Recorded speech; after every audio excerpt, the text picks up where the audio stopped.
Hi, and I am Ozma in the Dark, and welcome to the Fluid Voice. I am here with the wonderful Christy. How are you, Christy? I am doing fine. I am now legally Christy. Yay! So, hooray. Congratulations. Congratulations. That's good. Oh, I use she, they pronouns. And I use she, her. And, Perfict, how are you? I'm doing fine. I use he, him. And finally, our guest. One might consider him a throwback of history, but he goes by the shaved talking gorilla. How are you? Shaved talking gorilla. You guys, the name I decided to put in Zoom. My name is Hi, my name is Tristan from Step Back History. I go by he, him pronouns. And today we're talking about gender, which technically unrelated to pronouns as much as not completely unrelated. Look, gender is a complicated thing. I Googled it in preparation for this show, and I have to tell you, there's some difference of opinion on the internet. I typed gender into google.com, and oh boy. And then randomly circled adult human female or no. No, so gender is one of those things that I'll start with my initial thoughts and then we can get into discussion, like each of us can bring our initial thoughts. I just think it's like ultimately if you break it down enough, it's a description. And it's a big societal description that nobody fully understands. So people are just trying to their best to describe themselves with it. I don't know. That's just my thoughts. Christy, Perfict, Tristan, you got any thoughts? Any of you? On gender in general? Yeah. I'm not really. I mean, I know I was since I was young, and I had a name for myself back then, which is not the name I was given. So, yeah. But I've spent most of the afternoon being told on Twitter that, or most of the afternoon that I've been here, because I've been back and forth to doctors, because that's what you got to do when you're doing this process. About that the whole concept of gender is a new thing, which is so bizarre that I can't quite grasp how people are that bad at paying attention to anything historical. Yeah, I'm sure, Tristan, you'd be able to know that the gender is not a new thing.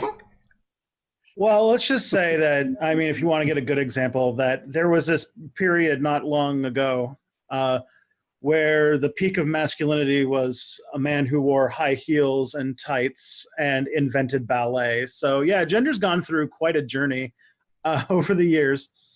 If you want to go to the real theoretical core, it's what I'm sure this has been, you've heard this on the internet before, but like a social construct in the same way that like money is or like race is.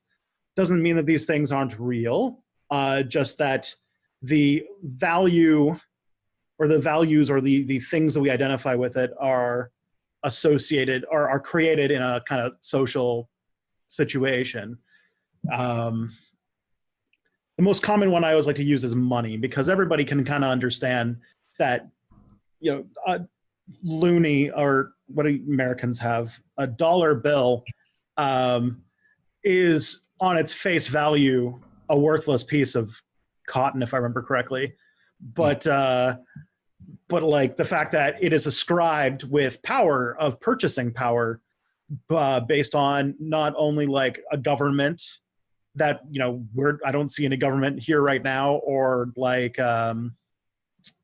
or in representing, in the past, it would represent something like specia, like gold or silver, or just like a unit of value. And then even then, if you were to describe what is monetary value anyway, like we all kind of get, like if you break it down, you start to sound like you're going insane. But like money is a thing that money, like you can intuitively understand what money is, but you wouldn't be able to say it's objectively based in like the actual physical item that comes with you, if you make sense.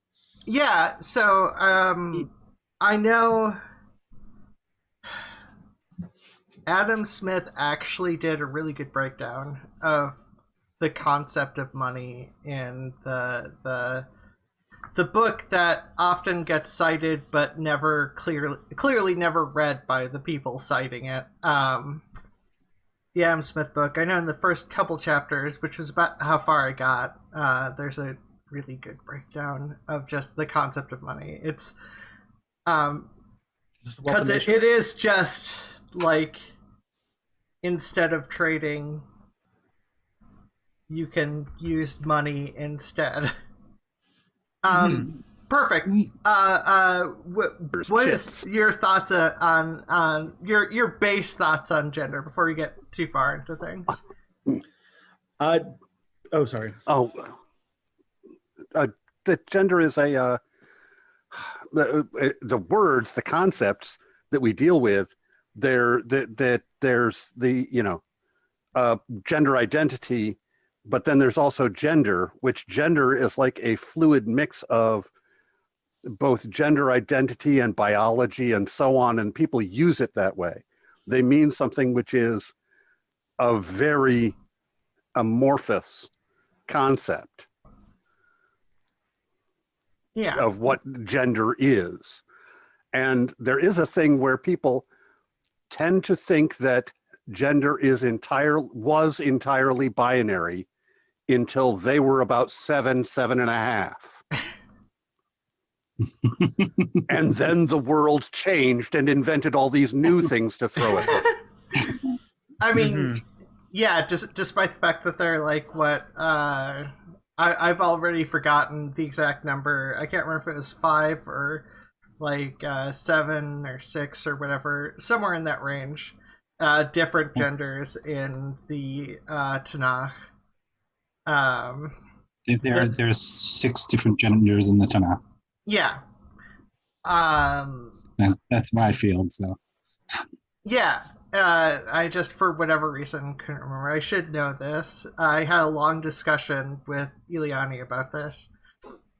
But, yeah, there's also gender expression, which is another element of things, so that makes things even more complicated. And it doesn't help that society is moving away moving away from the need for a gender binary. Well, to pop onto one thing that was said, because when you're using money, even when I was young, last week or so, when they went off the gold standard in the U.S., well, gold is a concrete thing that actually means something, except it doesn't mean any more than money as an abstract concept. It's but shinier. Physical state is mental state. Your brain is you are.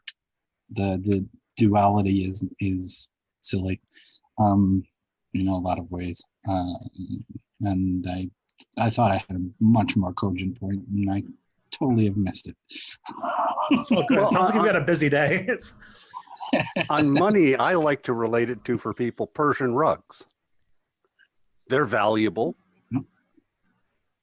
You can have Persian rugs rolled up and stored in a warehouse and offer people to buy a percentage of them and so on and so forth in return for their milk or whatever their products they have. You could have a base of trade that is based on Persian rugs, just like gold, stacked in a warehouse. Yeah. and they'd have the same sort of value just because we all agree that they're pretty and they have value. Yeah. So to like figure out what like how to bring it to the gender, like essentially there's a selection, a change that changes over time and is not the same in different places. Yeah. Of behaviors and performances that are associated with a set of categories. In our current society, we're moving away from two to more of like a kind of more wide thing, but like a set of categories that are typically ascribed to people based on taking a multitude of different characteristics of a human being and distilling it down, despite the fact that there's various different parts involved, and trying to say, okay, this is box A, this is box B, or C or D or whatever, and that's sort of what happens. And obviously, it is not a perfect system in any way, shape, or form. Well, yeah, but I mean, I don't think any description is. There are arguments over what it means to. I mean, we had a long conversation at some point with my friend about what it means to be a gamer. Like, even something like that is its own set of conversations about what counts, what doesn't count. Same with being a writer. Same with all these different descriptions you can have. Like, I could call myself a gamer and someone could not see me as a gamer. Actually, no one would not see me as a gamer. What the fuck am I talking about? I play World of Warcraft Classic raiding on one of the top tier raid teams in World of Warcraft Classic. I think it'd be difficult to call me not a gamer, but like most people, there can be an argument made, even if they play video games. It's See, like I play the phone game, so is that a gamer or not? I play it a lot. I know. Video games Zafaris aren't was necessarily a arguing gamer. that based A gamer on the is way somebody you who plays game. role-playing games. You don't down. Understand that? That's just how it is. That's what the word means. If you don't down Mountain Dew and yell racial slurs into a headset microphone, can you really call yourself a gamer? Oh,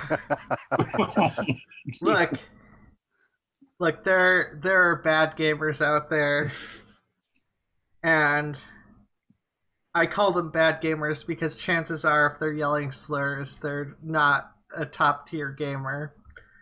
Yeah, because you have to work together. Gamers, I'll bet, that do that. What? Top tier gamers, and they will be bad. I'm sure there are some who will, but like when it comes to, you have to work together oftentimes if you're a top tier gamer, and shouting racial slurs oftentimes works against that. So there's some.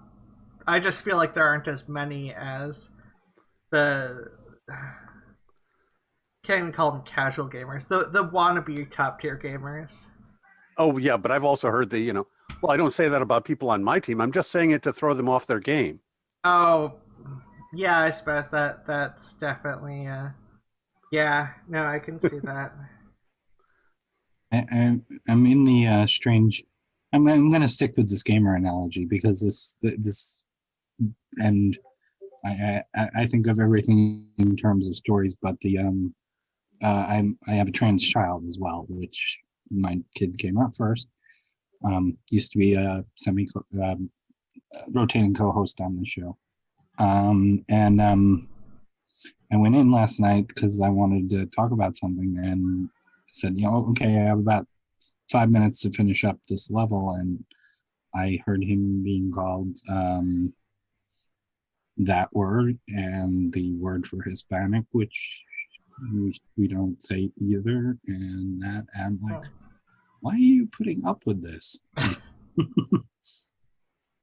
Alas, don't get me started on the Christmas gamers thing. Actually, we should move back towards gender. I know it's a good analogy or whatnot for that. It's just I feel like some of the aspects of the analogy are moving away from gender. Well, I like that it's once again it means different things to different people Yeah. and everybody is absolutely certain that they've got a direct read on what it means. Well, hearing my Yeah. kid called the T-slur is more annoying to me than hearing me called it. But I'm a parent and I'm protective. So, I think the big important question is why? Why do you think gender is even a fucking thing? Now that's a really good question. So there's not an answer to that. It's Well, there's not a direct than- answer until we make a time machine, and even then, it starts to get questionable if we've created an alternate reality by making the time machine going back in time to try to check, and then we can't know if the reality in which we were originally that was actually the case for certain. Yeah, it's older than recorded history anyway. But the thing is, like, people used to have guesses. Like, they used to guess that gender was sort of originally founded over like the division of labor in pre-farming societies, but that's quickly drying up as an explanation because like we're finding evidence of like I think it was a discovery, I think it was in 2015, of the burial site of a woman from like this like ancient like Neolithic type period where she like amongst her personal possessions was like a spear and like a lot of things, accoutrement associated with hunting. And so like a lot of the idea of like that being the main breakdown of why people did why gender started to rise seems to be in question. So then you try to think about like, well then, okay, when did like social categories start to become a thing? And like nobody has, like I said, this is just speculation at this point, but when you get into the agricultural revolution, for example, which was when we decided to start farming, that change in our material conditions started pushing, like we see in that period, not only the creation of things like formal religions, formal like religious castes, and like formal like basically structural hierarchy is associated with the move to farming, because you all of a sudden didn't have to work all day just to get the calories you needed. And so you can have kings and soldiers and et cetera, et cetera. And it might have been in that period because they try to find other ways to stratify yourselves. But that's just a guess. At this point, it's a thing that exists. And, while like there's probably a great ideal future where we all wear, silver onesies and all like, we have eliminated gender. It has been Okay, done. I have a problem with the silver onesies. Okay, like I realize that some people might like the silver onesies, but it depends on the area, and arguably I know where you're going, because in the future you could solidify temperature and stabilize it just about everywhere, probably, because it's the future. But that doesn't necessarily justify the onesies. Fair.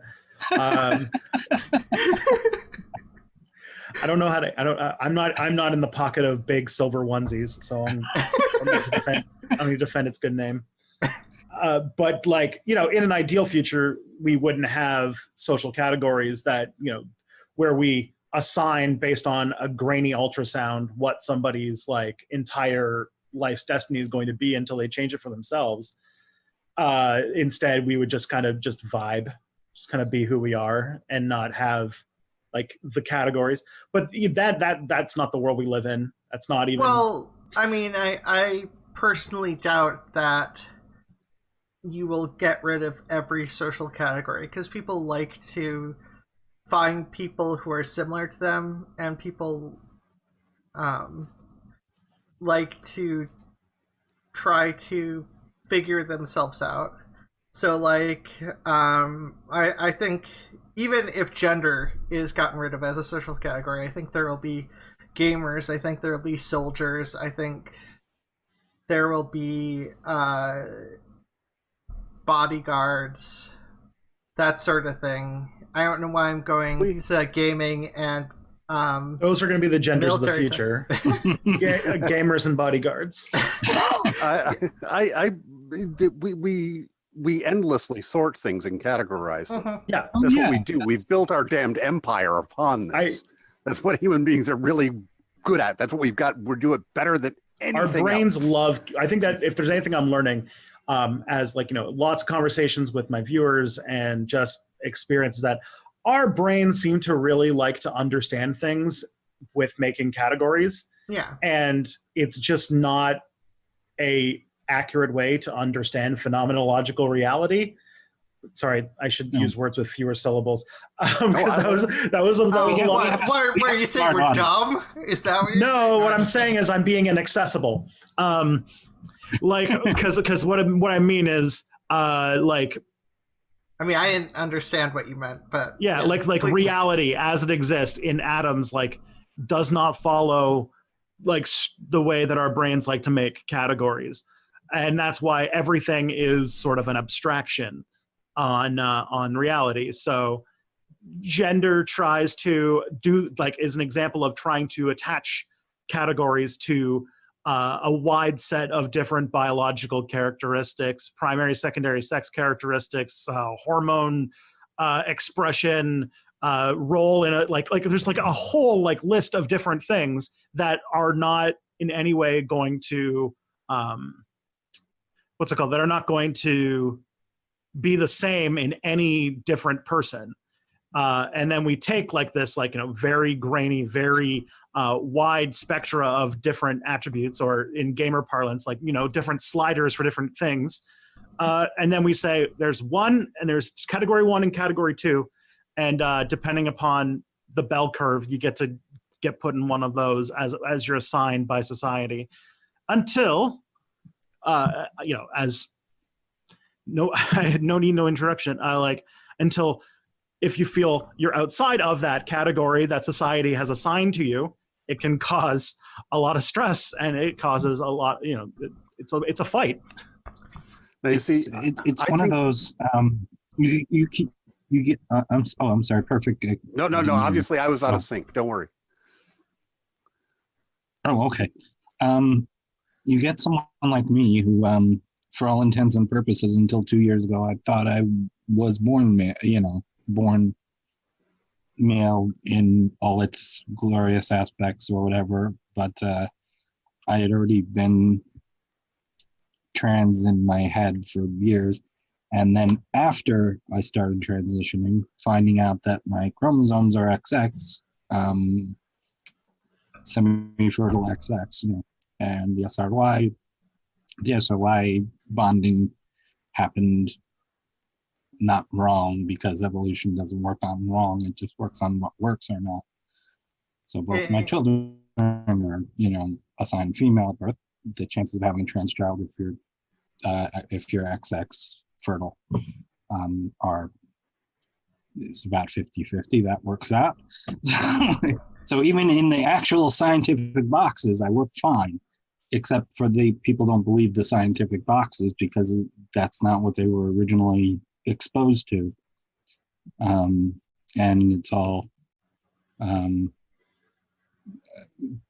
supposedly I'm going to be, if you'll excuse me, alienating any audience, that supposedly I'm just going to be whipping my penis around various girls only spaces for reasons I can't fathom. The classic TERF argument, because apparently. But what about the bathrooms? Yeah. Well, it's one of those things. Which is the same argument as gays. It was the same argument when I was a child in the South. It was the same argument about blacks. Yes. Yeah, I was there too.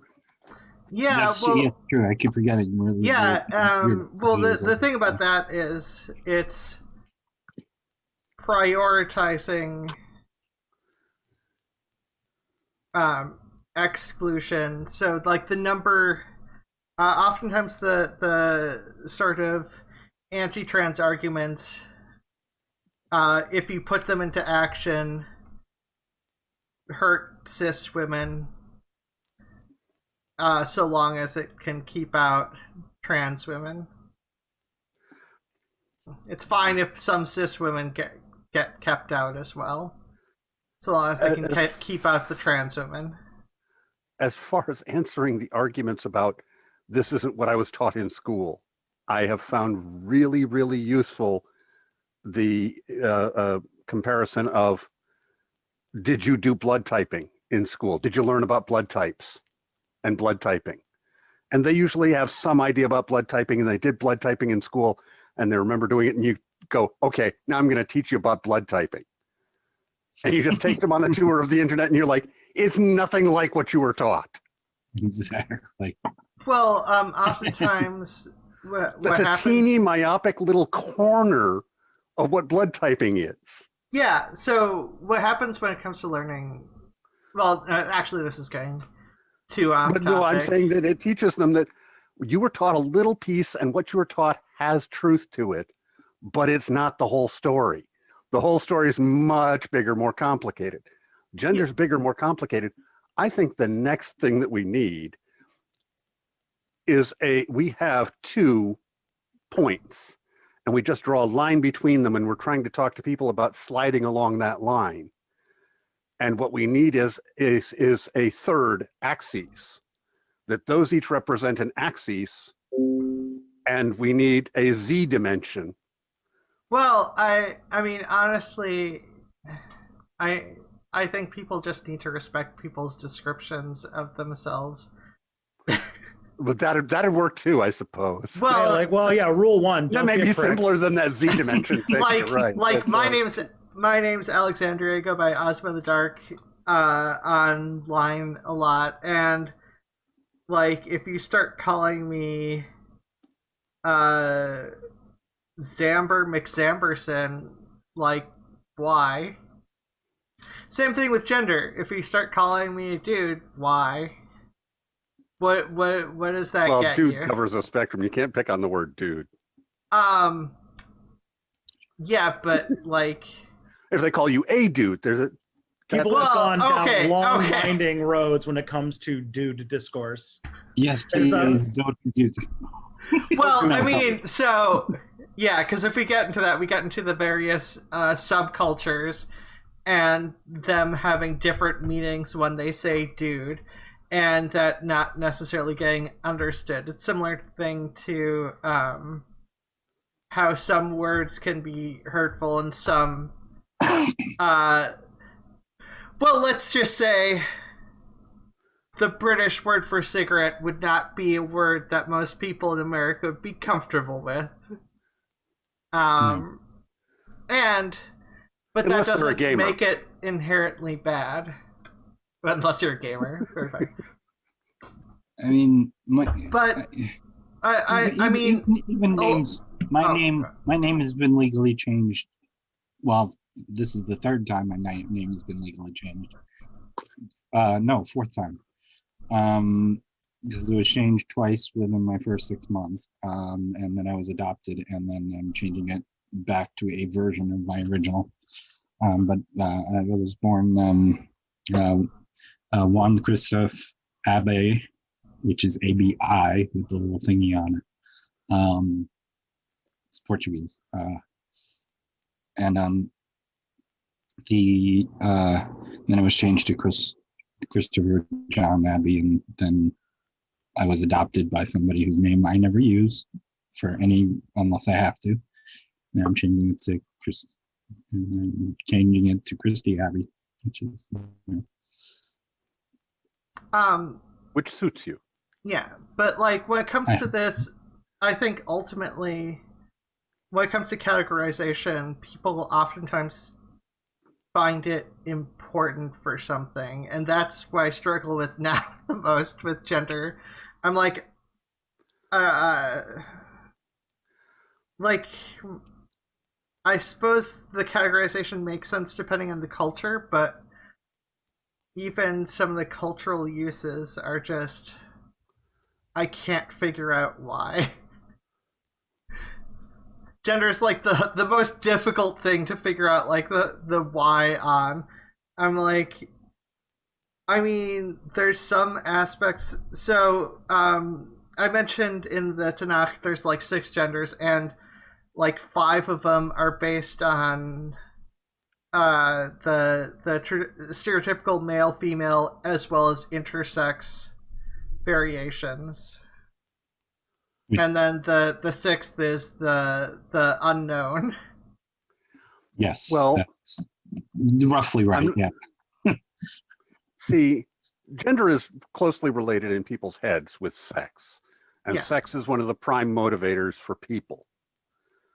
And it's For most people, yeah. You want food, you want shelter, and then there's reproductive sex is a one of the motivators. But people accept a great deal of diversity and subtlety and individuality in food. Yeah. Theoretically, a lot of people accept a lot of diversity in sex as well. No, sorry, that was Yeah, not physical a lot of sex. No, people are much harsher on physical sex than. Yeah, they are. I mean, they're some people claim they don't like bacon. I know they're lying. But, Oh, I disagree there because I don't like bacon. I grew up not eating bacon. I was also born and raised Jewish, so I'm gonna say that I disagree with your claim that all trafe is tasty. I know that wasn't your claim. It's just that wasn't bacon. No, it's. But yeah, perfect. To kind of build on your kind of analogy with blood typing, like even sex, like as I mentioned earlier, sex is not even a category that is easily able to break down, because if you think about it, like, is sex reproductive ability? If so, then any postmenopausal person is not female, or and most people don't find out that, like, about the intersex population of the earth is about on par with the percentage of people who are red-haired, but most people don't find out until they try to have children, because it fairly often makes them infertile. And so unless they have problems conceiving, they don't even know. And you might not even know even after that, because some intersex people just are fertile. And but like, to go on, like, primary sex characteristics, gonads, secondary sex characteristics, things like beards and breasts, or genes, your XY or XX, or all of there's like, I think, several hundred different 23rd chromosomal like different types of expressions have been found. And then whether or not you have those genes, and then even whether or not they express, because like for example, like when you're going through puberty, your hormones can express different things in different ways, and sometimes might not even be in concert with like what you would expect in like a kind of like simple Punnett square idea of how genetics works. So like they take like, so imagine like tons of different sliders that can be all over the place for every individual human being, and then we kind of draw two boxes in there in our society anyway. We draw 2 boxes and then say, well, you got to go into one of them. And if for some reason your combination of a whole bunch of different things doesn't fit into box A, then you're going, but like, because you've been assigned, like, our entire society is going to have a set of expectations and performances and things that you are supposed to do and be, and having like that doesn't, it's obviously an oversimplification that hurts a lot of people. Well, the ultimate thing about that is, and the argument oftentimes used is the fact that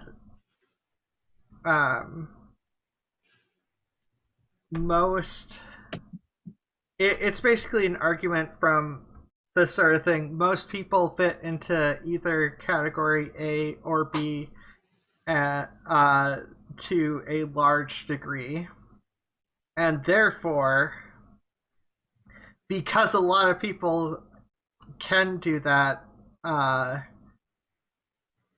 it's fine to just it's I don't even know how to phrase it. Christy, you go. You had something to say.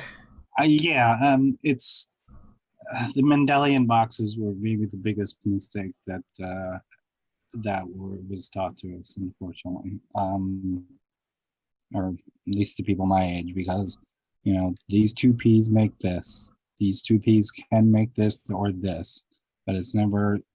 Plus, there's mutation in the thing. Plus, there's evolution. And just on a back thing, I'm also a natural redhead, so I'm really like hitting all the extra numbers there. Look, Christy, you are quite possibly the least likely person. You have found a way to be as rare as humanly possible. So say we got to play D&D with her because she'll just like roll natural 20s nonstop. Absolutely.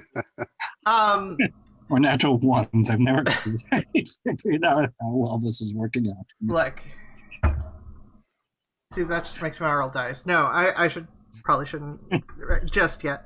So, when it comes to the ethical side of things, and even just respecting people, some people go by the attitude that we should only try to cater to the largest population.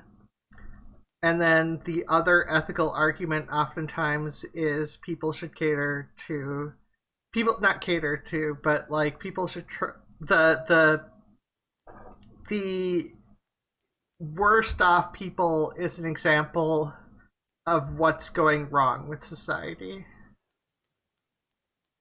And I get the impression that there are those two ways of looking at the same thing, and you end up with two different ethical conclusions with trying to, when it comes to acceptance of people regardless of the categorization. Mm. And that is the struggle with it, because obviously I'm motivated to not be completely fucked over, and I don't want people in similar positions to me to be completely fucked over by society. I'm thinking about this Z-axis thing, and I think it's got some legs. Quite literally there. Well, you can start categorizing people's activities. You can say, Y, that will be masculine, and X, that can be female, and Z is even when you get into masculine and feminine, that's good. Like that, Tristan, you mentioned it earlier. Like what counted as masculine was wearing heels and tights, and yeah, that's going to be the rub. But like that's not the case anymore. And there's so many cultural factors into what's considered masculine, what's considered feminine, and it's in constant flux. It changes, like what's it called? It changes all the time. It changes year to year sometimes. Yeah, blue and pink. Yeah, blue and pink. Yeah, there is a really great manual from this would probably be about. Around the time like people like FDR were children, where the rules saying that pink, it's a color, it is the color of salmon, it is a powerful masculine color, and so you should definitely dress your boys in pink because it is appropriate. Blue, associated with the Virgin Mary, associated with purity and goodness and delicacy, and therefore should be the only thing that you dress your little girls in.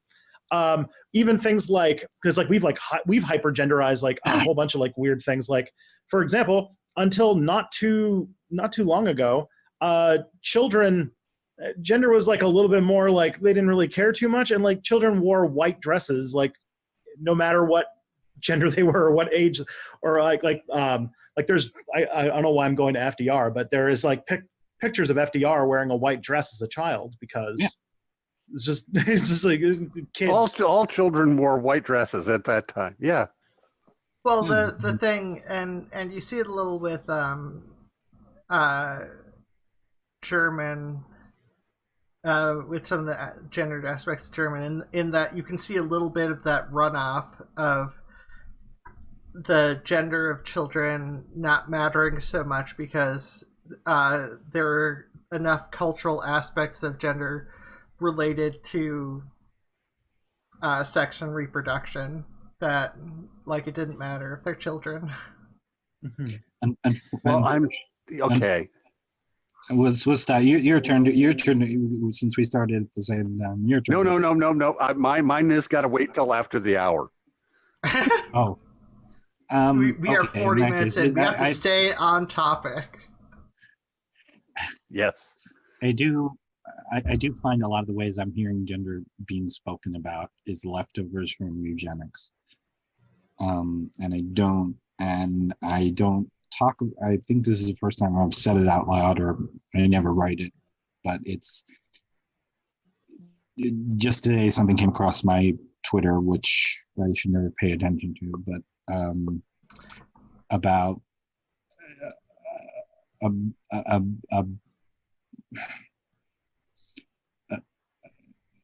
essentially saying it was a form of social Darwinism in the form of Darwinism, in the form of smacking on trans people because we don't fit into the molds of either of those things, except evolution doesn't work. Evolution doesn't work without variations, and that includes It's about uniformity. Yeah. That's what eugenics is about, is uniformity. Well, it's also about an egotistical sense of knowing what is best for the species. Yeah, it's saying this is best and everything should be that way, and that's the way you go, well, of course, that is incredibly unstructurally sound. It doesn't really work that way. When you create an orchard, you create a vulnerability. Yeah, I mean, obviously the best way for a society to be best adapted to change is to make them all the exact same with no variation. So that one wrong disease can wipe out the entire population because of the lack of variation. Yeah, remember those bananas that don't exist anymore? What's it called? There's a whole what's it called? Everything that's banana flavored tastes like a banana that went extinct. Yeah, car something or other bananas. Yeah, because they were all genetically identical because bananas don't have seeds, they all have to be grafted. One disease came through and wiped them all out. Yeah, variety is literally the spice of life. Well, yeah, and so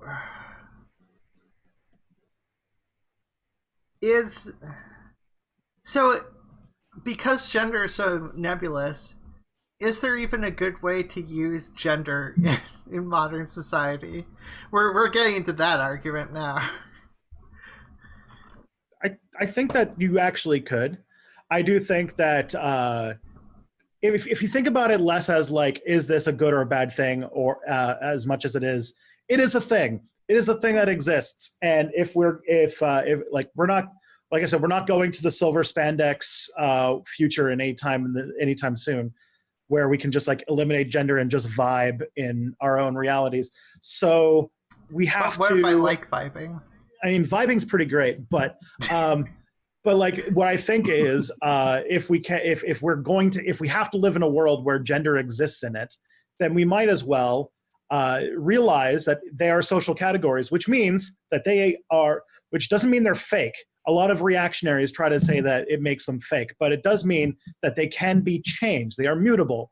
We can eliminate sort of like, for example, I am man, and man category is one that is filled with a lot of expectations that are not healthy psychologically or physically. And trying to change those would be better for everybody in this category.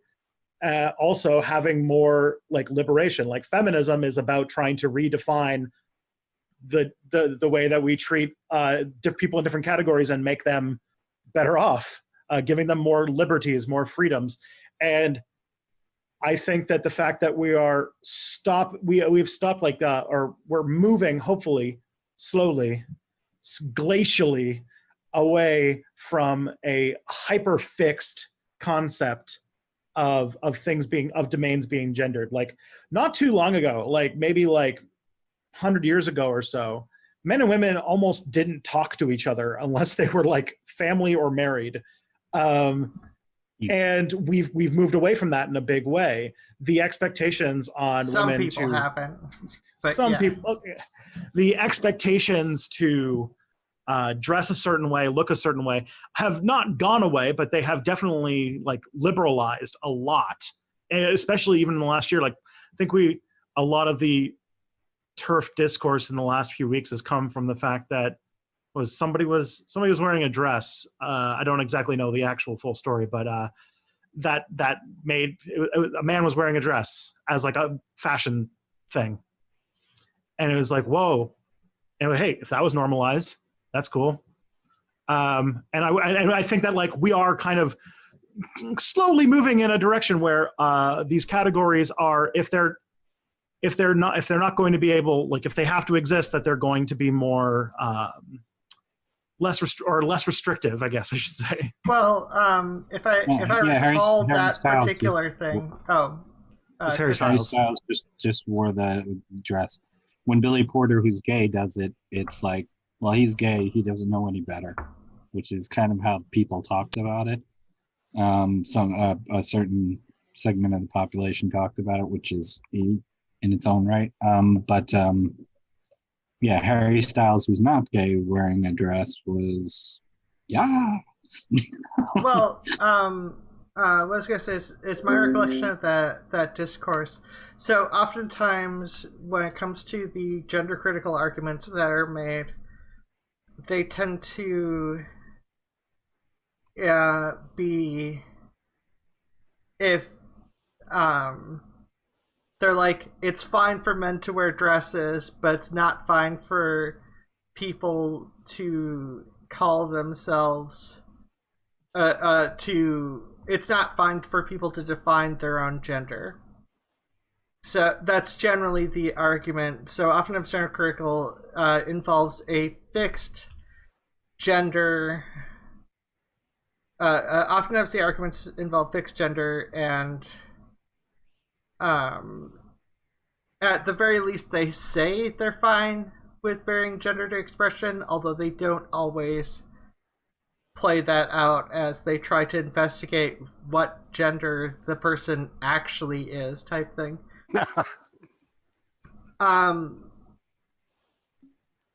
Shit, there was something else I was gonna say and I lost my train of thought.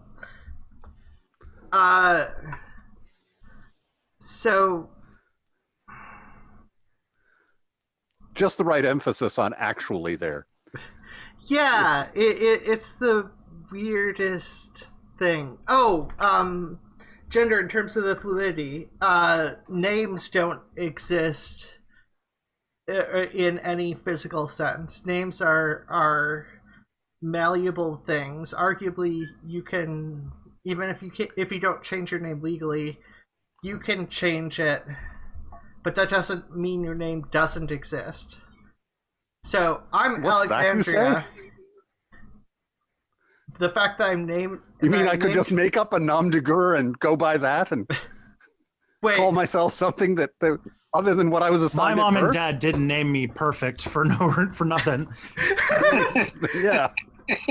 Look, yeah, and in fact, a lot of technology is set on that. In fact, if you wanted to, you could name yourself a shaved talking gorilla, and there's nothing to stop you from that. And why should there be?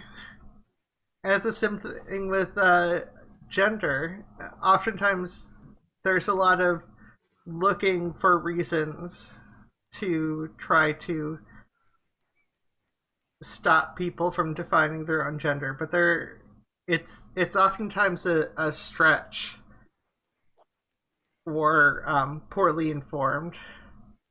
or based off of the general thing where all men are inherently whatever based on their sex assigned at birth.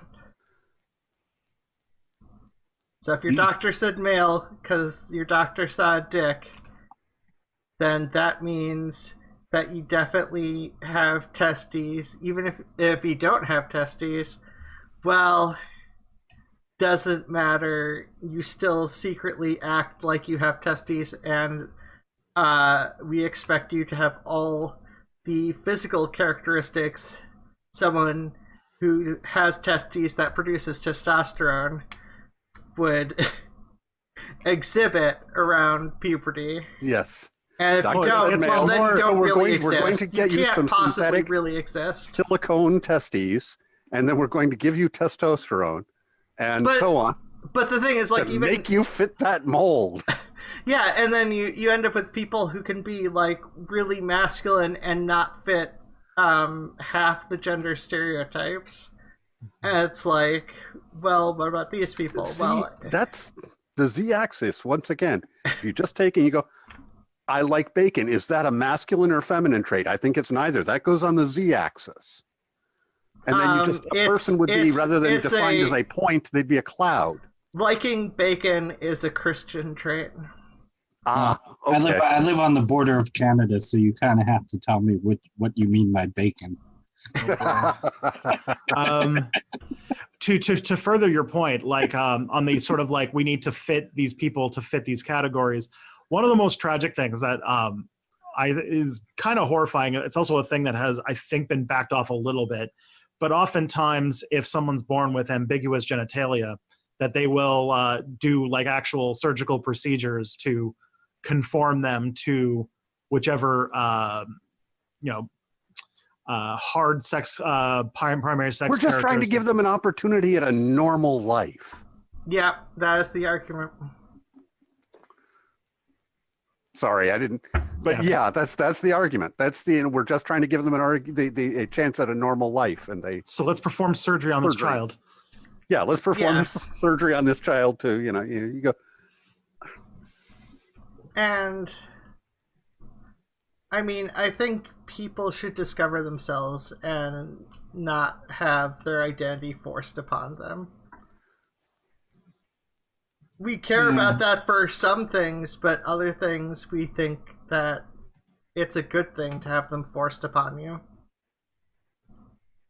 When I was in high school, which was some time ago, I would remind people regularly that statistically there was somebody who was I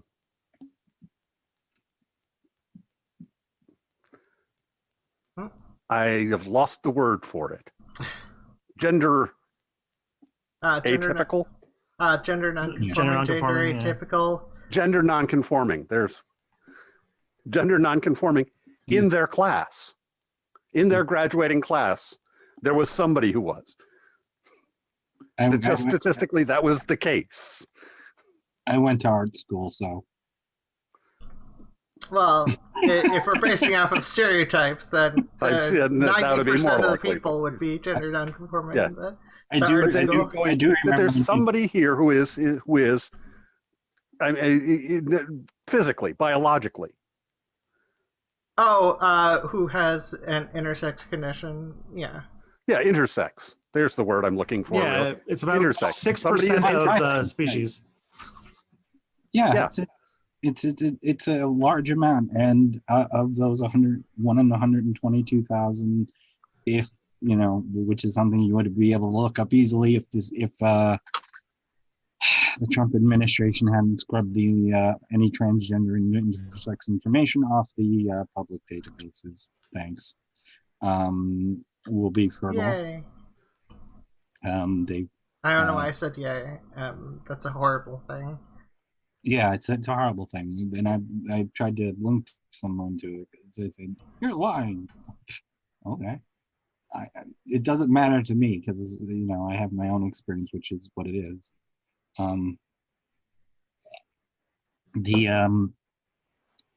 Is there any way we can bar them from voting? That would be the current issue of the day here. Well, if you It'd get be into so that, lovely. then you start getting into the. So some people like to use any way to bar people from voting to bar black people from voting. Oh, In America. Well, that wasn't. get into that, but I was 14 in 1979 when I remember my one friend saying, "Do you know half the people in this school are gay?" I'm like,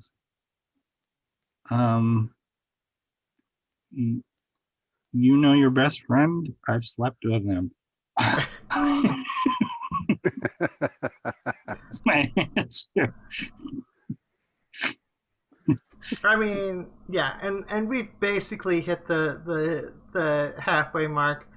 I'm saying we can go off topic as much as we want. And the important question is, what are those silver unisex suits made out of, and do they have Lycra. and do they have something so you don't have to take off the whole suit to go to the bathroom?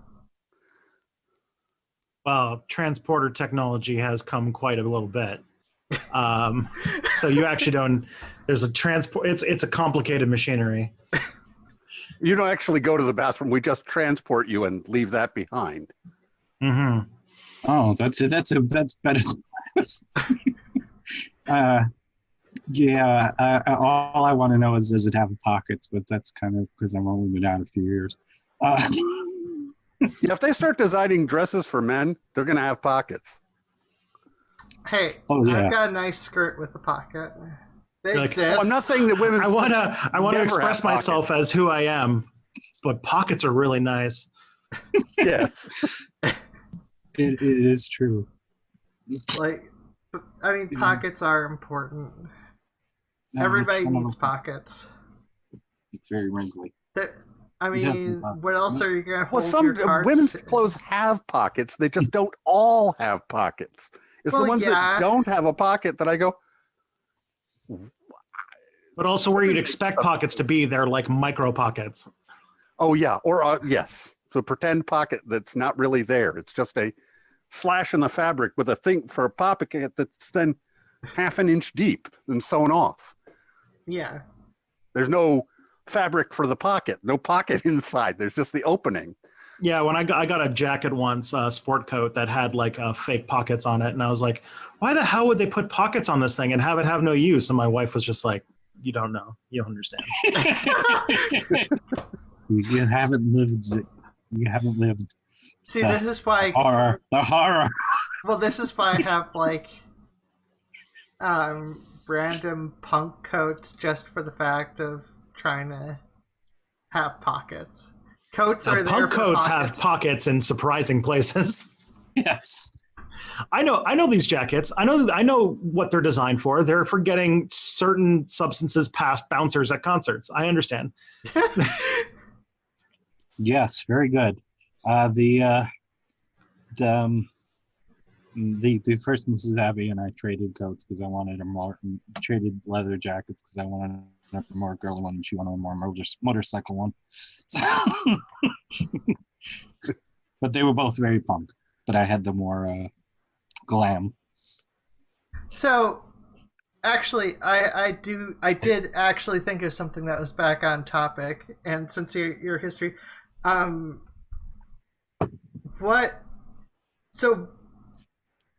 what was the earliest written categorization that you know of? That Oh, you're boy. aware of?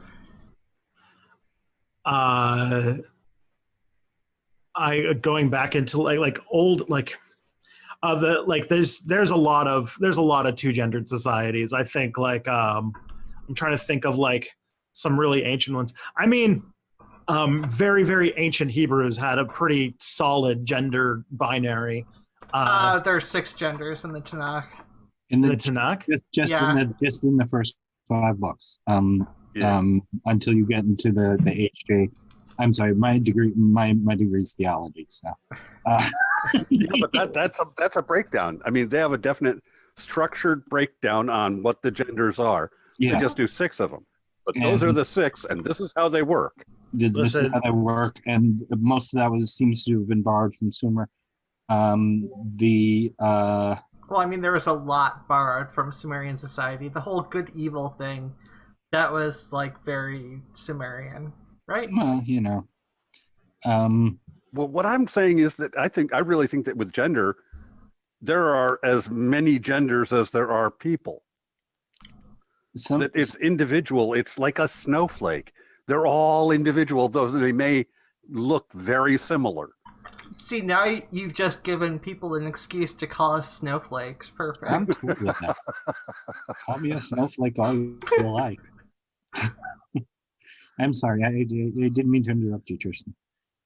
Oh, I what's it called? I just know that, like, I'm not really. I'm more of an American history person, but really, really old. Like, I just know that the early parts of the Bible are really, really preoccupied with foreskins, and so I thought that, Yeah, well, that's where you go. Once you get to David and beyond, that's where you start to get foreskin all over the place, or what was written later of the Foreskin at the forefront of the Leviticus, Deuteronomy. It's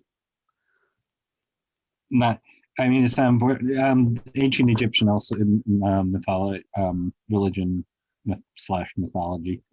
It's all mythology to me. So,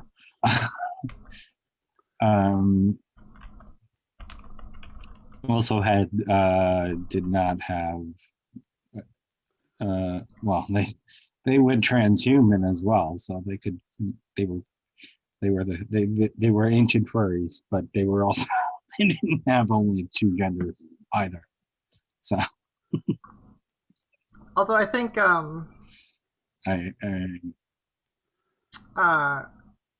heard a lot about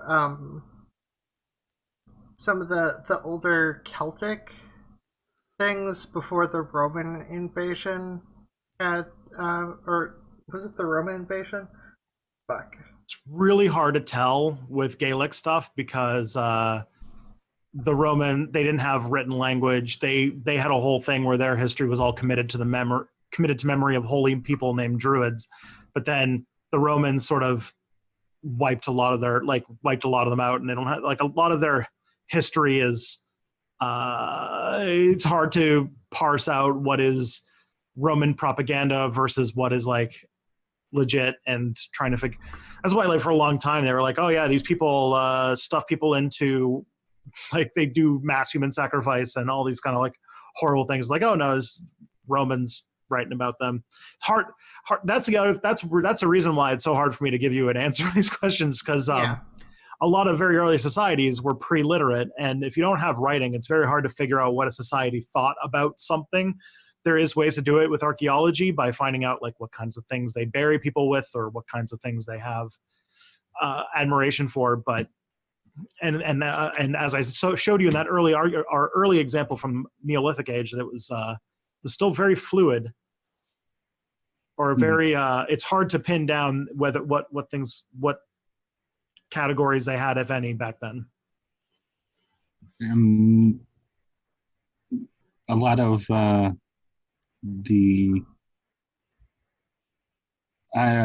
gonna be leaning too far over my skis if I try and do this. What I was gonna say. So, well, there are a number in Africa. There are a number of they organize things with strict. There are strict roles, and they are defined as being kind of gendered, but there's strict roles according to division of labor, which is where I think part of the whole division of labor is where it started at, is the idea. And I mean, I know of at least one group where they accept the idea that someone can be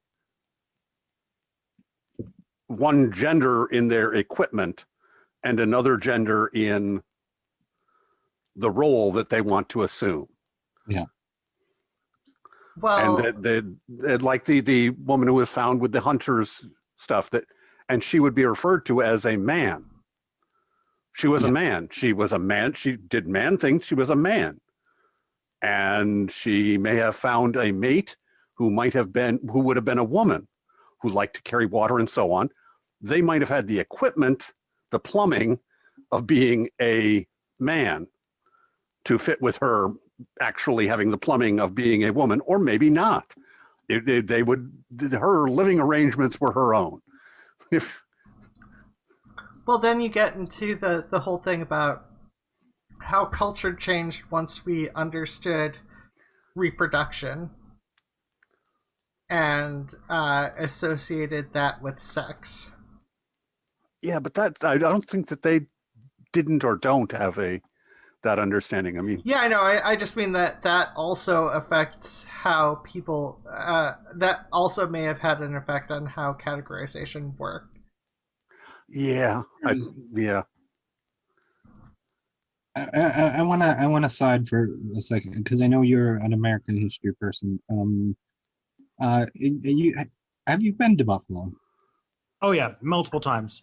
If I ever want to fly, or back when you could fly, if I ever wanted to fly somewhere in the U.S., it's much cheaper to go down to Buffalo and fly from there. So I've been, I grew up in Southern Ontario, so I've been through Buffalo for multiple things. Can't say I've stayed in Buffalo. It's mostly airport related, but yeah. One of the first things I saw when we got here, because I was asleep for our actual entrance to Buffalo, was a statue downtown of General Pulaski, who is an interesting cat when you're talking about gender history. Being either intersex or trans, there's some dispute over which one, but definitely one of them. By the way, Yes. wanted to hit, since we're past the halfway mark Yes, there. we and are all past that, the halfway mark. and we did the earlier the voting and so on, and you mentioned canceling black people's votes and that sort of thing, and that I think related to the thing in Michigan, where the two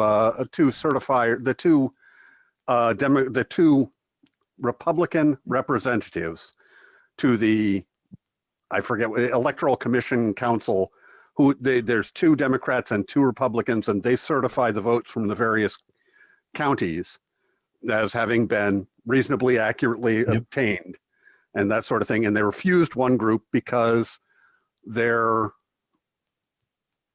the signature recognition something was doing something, and they said, and that there were a large number of outstandings because of the signature recognition software. And there was a larger number in another county where it was 95%. It literally is 95% white. And they accepted that one, but they didn't accept that one on that basis, which was predominantly black. And so they were accused of being racist. And I'm like, okay, they did it because it was Democratic, not because it was black. And it doesn't have to do with it being racist. They were trying to get it kicked, because if it's kicked, then it is not the Democrats who select the Electoral College nominees. It is not the Republicans who select them. It would be the Republican legislature that would select them. The state's legislature selects them in that instance. So it would be kicked over to the Republican legislature would select nominees who would carry the vote and vote Republican. Well, changing the outcome. They voted. I don't know. I was actually watching the news when they re-voted because they changed that. They changed that because of the backlash, because they went, "Oh my God, we look so bigoted," which of course it was. I mean, but well, you're talking about what happened in Michigan. Yeah, what happened in Michigan? The political play was to get it kicked. They should have not certified the ones from the white group. Then butter wouldn't have melted in their mouth. Yeah, they basically were trying to say, they were like trying to say that they want to invalidate votes from Detroit, a city that's 80% black, so that they could count all the rest of the votes in Michigan, and like rural Michigan, where like it's all... No, it wouldn't have been. It's not about not counting them.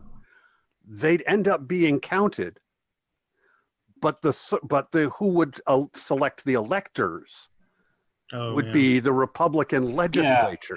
We're all about It's, to get a very intimate knowledge of the Electoral College over the next few months, are we not? Oh yes.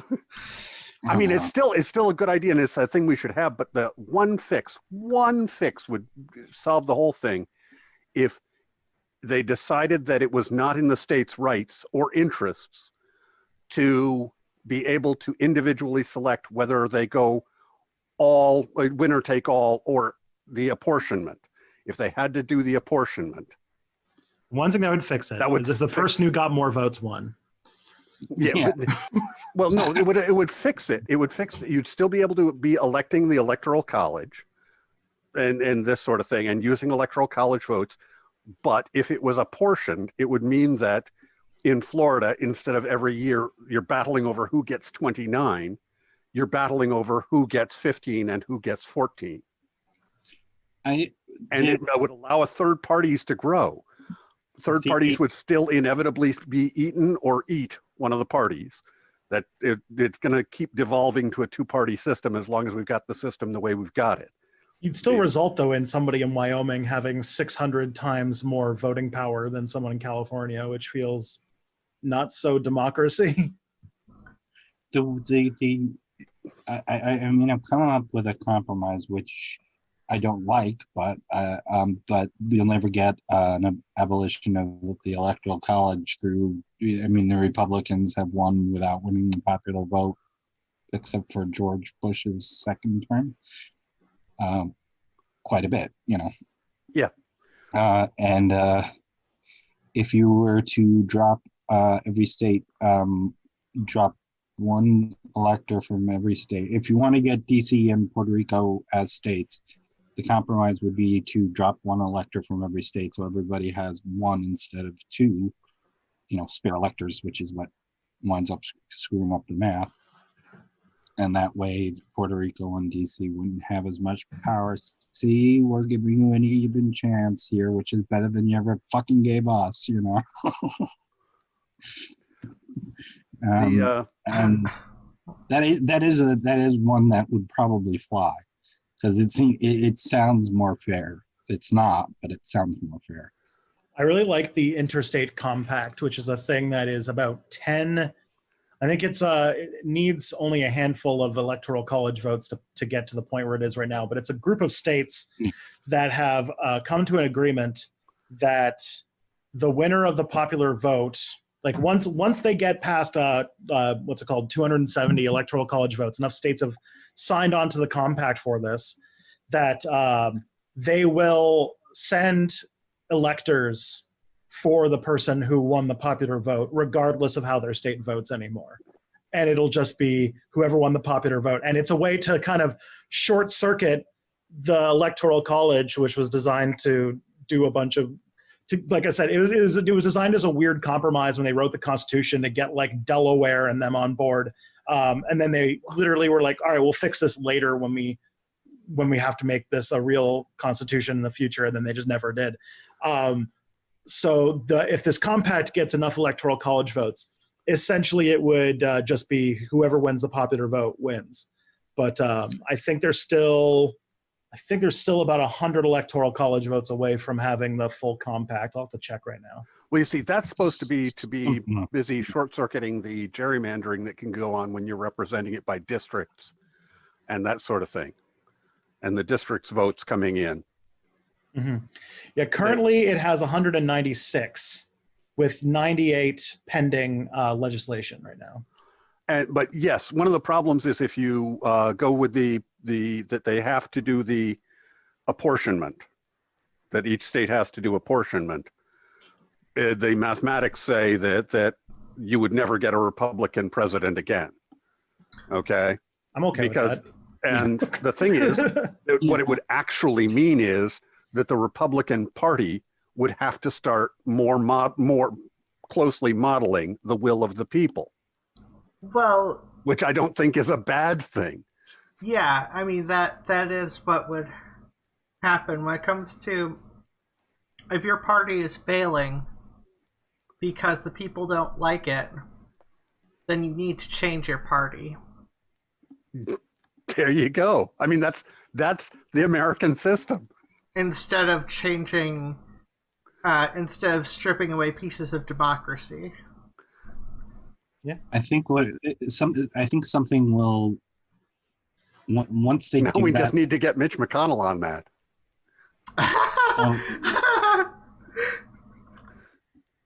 I don't think I'm that's sorry, going you to just happen. broke my brain. Yeah.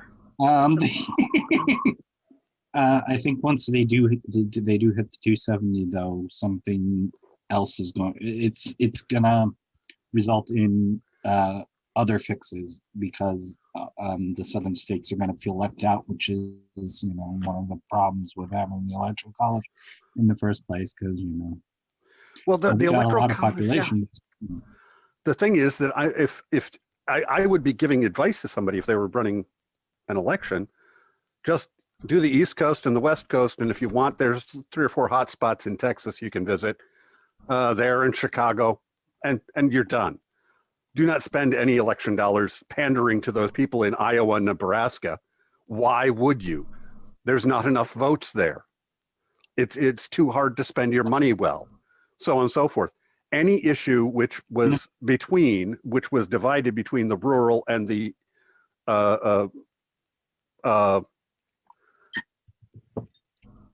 urban, between rural and urban, you would only be pandering. You'd be only running on the urban issues, the side of that. Well, that you would, Nebraska did split its electors this time, though.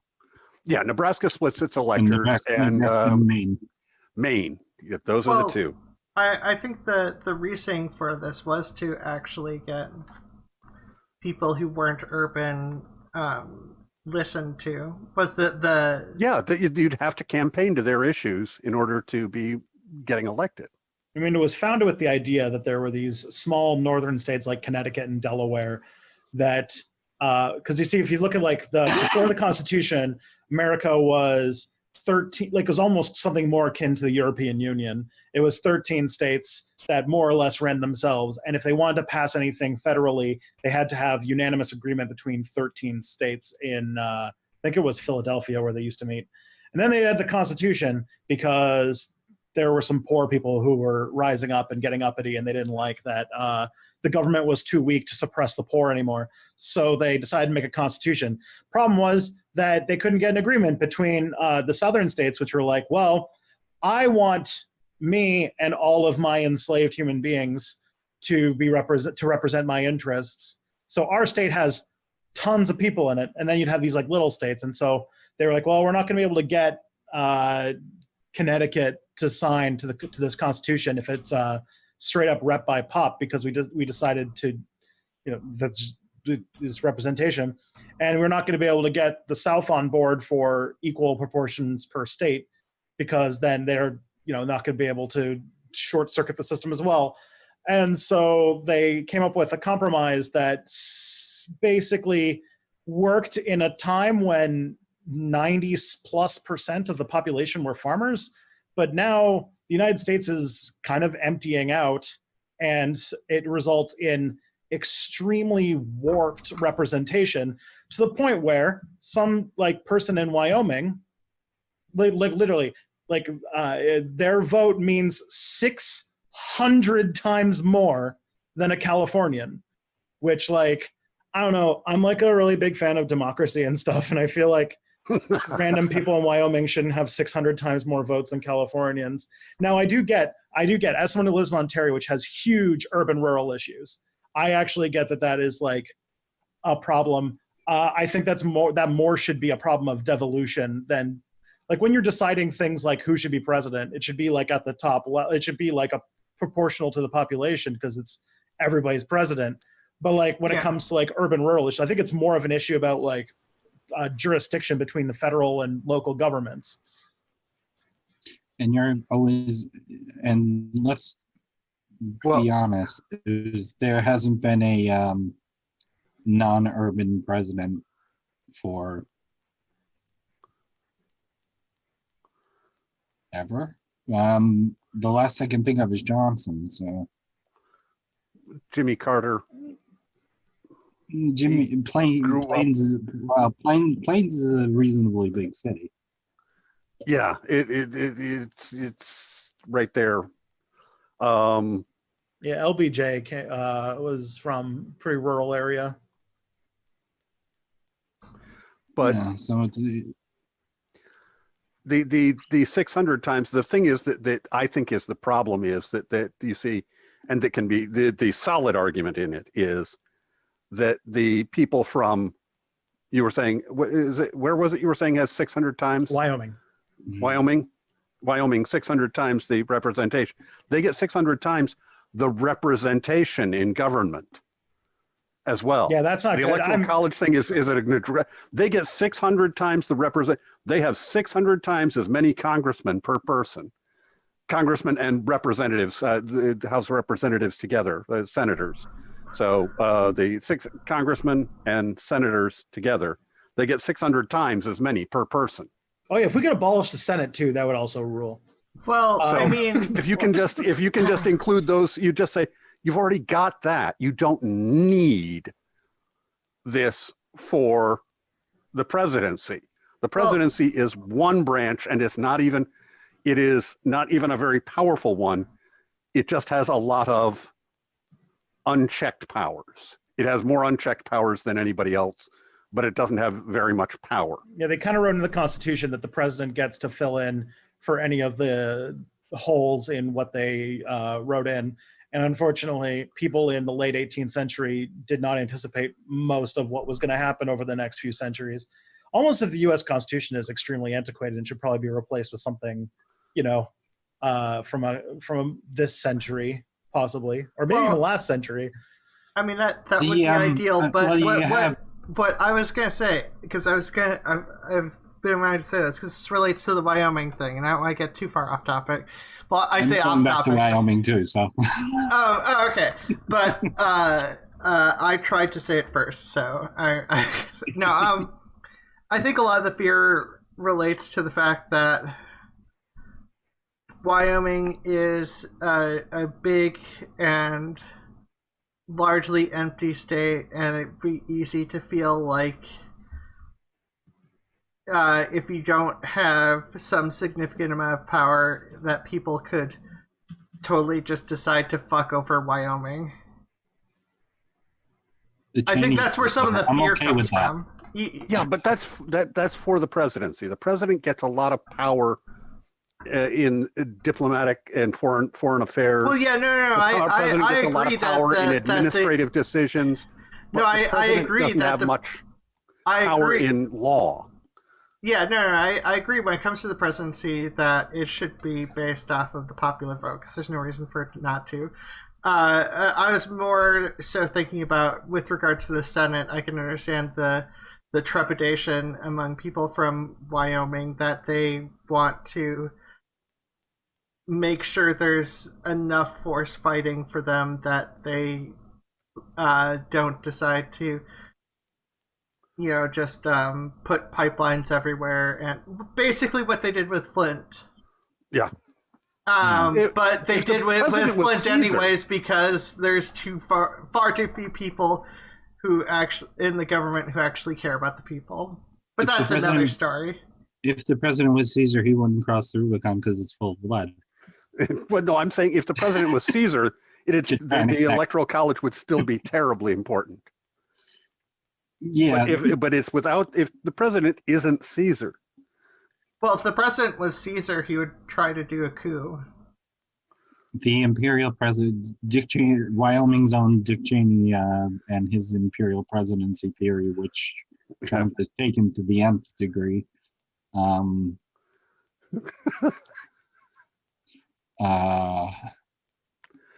sorry. Trump has taken something from Dick Cheney to a ridiculous degree. That's yeah, it's pretty. That's bizarre. That's just. Who would have thunk? Wait, friends. Sorry, okay. I'm gonna actually duck out real quick. It is well past my supper time, and I think my wife is getting hungry, so I will. I gotta order it. So okay. Yeah. This was really great. Yeah. Thank you for coming. where can people find you? If you want to check out my work, I do history videos at stepbackhistory.com. I talk about why capitalism is bad at tristanwon'tshutup.com. And I have a Twitter, TristanPEJ. Okay. Thank you so much for having me on your show. Thank you so Thank much you. for I am coming on definitely our going to show. be checking those out. And like I said, you are on my wish list, so I'm already a subscriber. So. Awesome. Well, it was very nice meeting you, Christy. Nice meeting you as well. I'll talk to you another time. Bye. Sure. Be on my own It was a channel. good talk. Have a Thank good you for one. being here. Right. Thanks. So, J.K. Rowling. J.K. Rowling. No. No.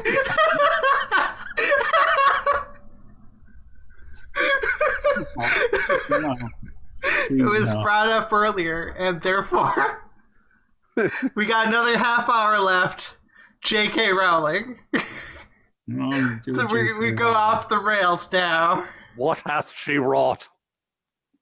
She's a We're off the rails. I will say I had my force statter come after me, which I thought I've made it. I don't know. I was too busy making fun of Ariel Scarsilla on Twitter. Turface. As you do. I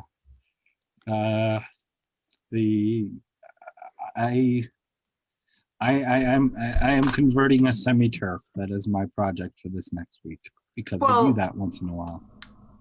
Yeah, well, I mean, your existence kind of goes against the general turf reasoning behind things. So I feel like you, of all people, have an advantage. And I realize it's still far too difficult, despite the fact that your very existence goes against the sort of like there a lot of gender critical people write off people who are intersex and be like, don't talk about intersex stuff, but you're intersex, so you can continue on the past their cognitive dissonance from the fact that their entire ideology requires there to be a strict binary all the way down to the sex, and if anything varies from that, well, then you are broken human beings that don't deserve to exist. Well, I will use that in I'm tired of this conversation mode. It's sort of like okay, here's my, I can't call it a trump card anymore because I can't stand that word.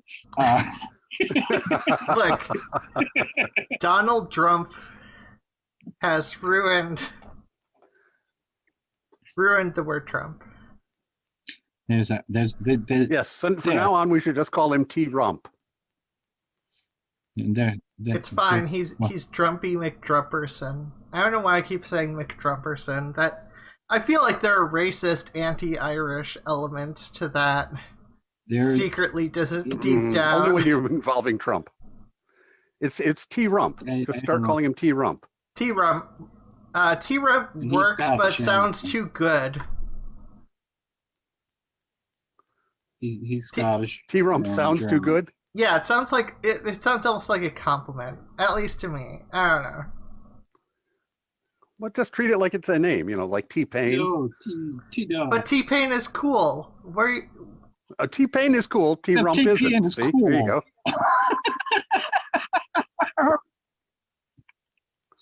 Sorry. T-Rump. I'm on a boat. No, I'll use the intersex thing for I'm tired of I this just got a conversation picture of about your head dip. Trump on the big white boat jamming, doing his weird Weird milking weird cows cow milking dance. Yeah. Yes, exactly. That dance. And auto-tuned, I'm on a boat.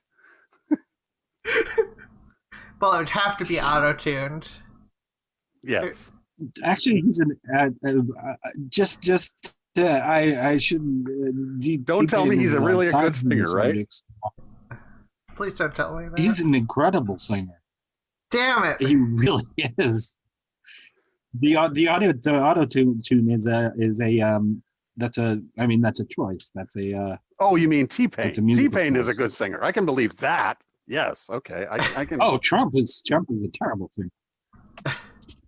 Oh, Doesn't even okay. know the words to the Star Spangled Banner, Cher did auto-tune. which is You a can form do of auto-tune, rap. and you're allowed to do auto-tune as long as it's an artistic choice.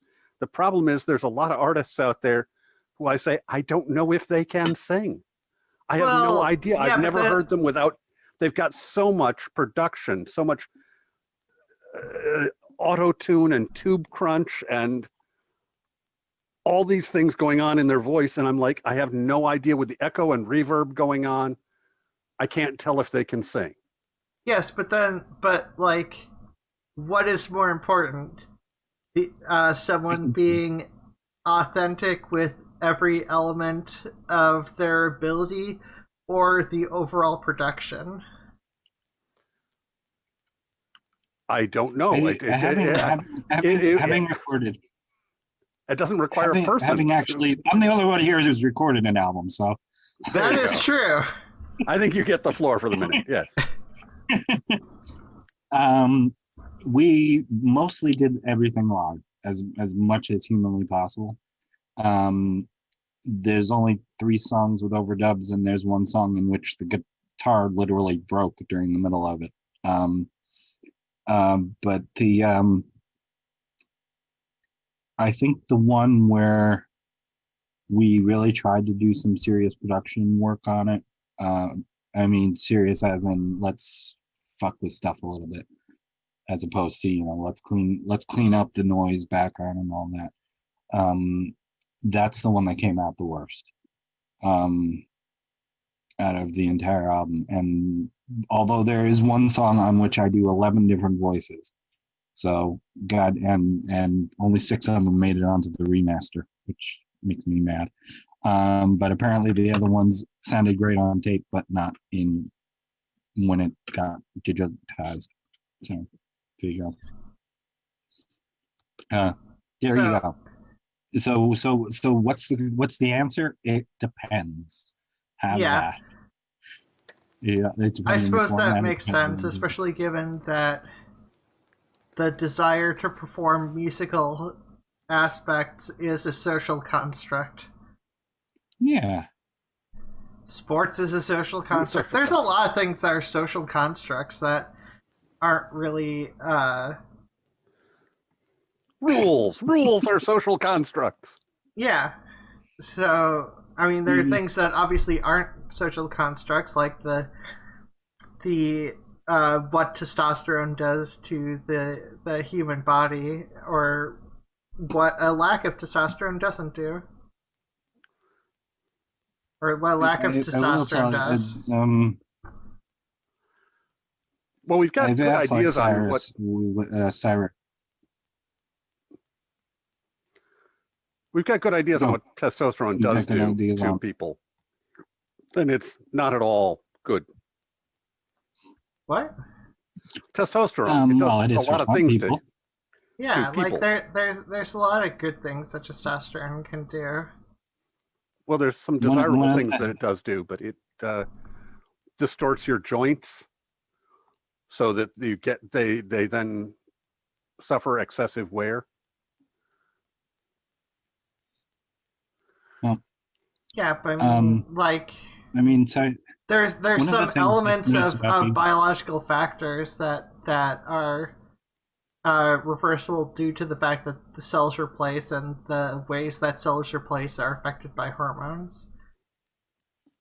Well, the human body's weird. I've asked Siren certain things, whether or not I can talk about certain things, because I want to protect his privacy, or things he doesn't really want me to talk about as much as possible. But one of the things he's worried about is his singing, because as the voice deepens, it's like becomes more difficult to control. Now I have a very deep voice, so I've I have more trouble. No, leave out that last part. It's very strange. Still has his mom's accent and but now has my voice. It's kind of very strange. But I got totally lost in here. There was something that was important and it had to do with in voices terms of and the testosterone. in terms of the difficulty to control your voice, I've always gotten the impression that it's just difficult because it's different and you get used to it. Yeah. Well, no, men's vocal cords are thicker. And the thicker vocal cords, it's more difficult to control the vibrations, and it takes more force to create the vibrations to begin with. Thankfully I have an incredible range, which I don't say is a brag thing. That's something my mother trained on me since I was tiny. Yeah, but you should say it as a brag thing. But it's part of why it's theorized that men's voices our ears are attenuated to them. They're less emotionally expressive. Oh, well, that's a problem. That is a problem I've never had. My voice is not monotone whatsoever, which is that's kind of that has the same. nothing to do with the trans thing. It just never was. Yeah, that's the same thing with me. Although there are also a lot of cultural factors, and that's the difficult thing when it comes to separating stuff. See, that's the thing, is that the test for it is on people's attenuation, how much they understand. They will listen to your voice, they listen to the person's voice, and then they're determining their emotional state, and that they are more detailed and more expressive of female voices and their emotional state than of male voices. Is that their perceptualization? Is that their perception? Or is that simply a fact of what's in the voice? Yeah, exactly. Those are the three questions that you need to know. Exactly. Oh, I remembered the other thing. One of the things that I didn't notice that my Siren's mom and stepfather would not know to do or think of doing is talking to them about the voice. Just every so once in a while, once a week, I'll check out the voice and go, "Oh, your voice is sounding really good." And he works hard on controlling it. And I mean, it does sound good. I wouldn't say that because it can, you know how I am about lines. Yeah. I would not say anything, but they don't even think about mentioning the voice, which is kind of. Well, I mean, when it comes to going through difficult things, sometimes it's nice to experience validation, and I think people can end up feeling desperate for any sense of validation when you're trying to describe what you are, because it doesn't fit in with the general way that you have been raised to be. No. Yeah. That makes sense. It absolutely makes sense. And I'm weirdly dysphoric about my hair, which is because that's an outward. My hair changed so much from the hormones that that I need people to mention my hair once in a while. Yeah, it looks very nice. Which is nice. We're both like that. Yeah, I decided to stop giving a fuck about my hair. No, I chose style over. And I'm willing to provisionally believe that Christy doesn't dye her hair. So. No, I don't. This is it. The color came back in with the hormones. I was so thrilled with that. Yep. Yeah, and I dyed my hair last September 2018. Yeah, and with my hair, I made a conscious decision to be like, I don't care. Like, I can look more feminine with my hair if I wanted to. And I chose to be like, fuck it. I choose style over gender expression. And style is something people can disagree on, but I like my style. So I look more like my mother, which is something that I like. So okay. I was gonna say that's like that's always when you hear something, it's like, oh, I look more like X-Parrot, and then you're just like, whenever someone says that, you're just like, wait, is that a good thing or a bad thing? Is that a complaint or a boast? Which is it? When I was younger, they used to people, oh, she looks just like you, to my mom. She'd get very upset. Uh-huh. Yeah, that's part. There's a whole social thing. I don't know if I've ever talked about it with you guys on this, but probably it's one of my usual rants. But it came up. The people. It's a cycle that we go through with the gender thing, and so it applies to the overall issue here. That we babies are plastic. I mean, like within 40 minutes of being born, if you make faces at a baby, the baby will try and make those faces back at you. They have facial control. They don't have much muscle control, but they have good control of their muscle faces in their mouth. So if you stick out your tongue, they'll stick out their tongue. They're programmed to show you that they are fit and that you shouldn't ought to drown them in the creek. Okay? Yeah. And okay. I realize. I assume you're not giving us advice on if we ever have children not to make sure that their they can stick facial out their tongue, muscles are otherwise drown them in good. the creek. Yeah. Yeah. This is not that kind of advice, but this is where it comes from. That they're going to show you that they are a member of your tribe, that they are like you. This is part of their programming, and they get all kinds of programming. And one of their programs is that they are compelled to assume adult roles, the roles that they see as adult, and they are compelled to assume roles that will identify them as a member and this sort of thing. And people, when they come up to an infant, if you've ever had an infant, you know this, they come up to an infant and they will go, oh, they're so cute. And they'll be reaching in and they actually will physically draw back and say, is it a boy or a girl? Like they need to know in order to go coochie coochie coo. They need to know in order to interact with it, whether it's a boy or a girl. The child is given this from day one. They are impressed with, they have to have an identity as boy or girl. Well, they have to have a gender identity, and they don't really have a gender identity. They don't have a sexual identity. They don't have any concept of sex. They don't have anything like that. But they're given this desperate need for one because in order to fit in this society, you have to have one. So they represent themselves as one, and frequently this leads to later when gender is mixed up with sex, they don't have a positive sexual identity. They don't have sex, but they can have a negative sexual identity. And if they pick something that is bad, according to the society, and so they're not gay. And how you make yourself not gay is you harangue somebody else for being gay. Whether they are or not doesn't matter. You're establishing that you're not. You're not that, and therefore you fit in.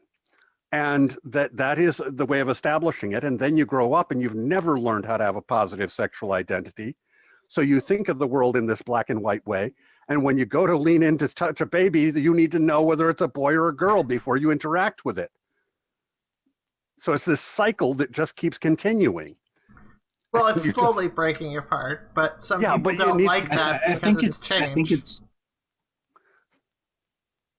one of the things when I started passing a lot is people will trust me more around children, which is good. I mean, because I'm not I'm not out to hurt anybody. I'm not out to do anything.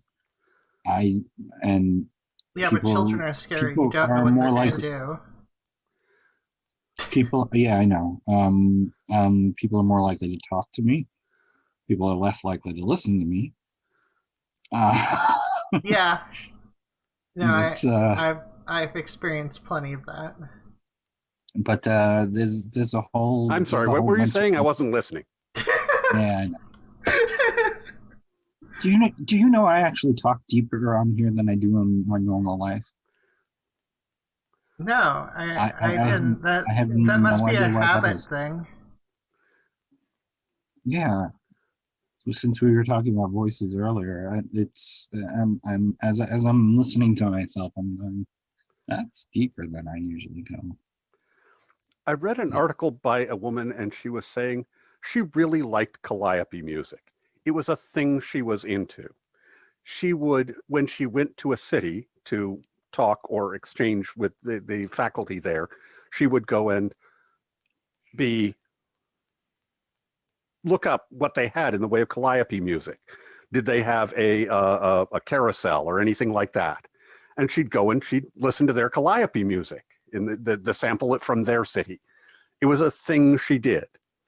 And one time she was sitting there and she realized, if I was a man just sitting here smiling, listening to the calliope music, the police would have stopped by.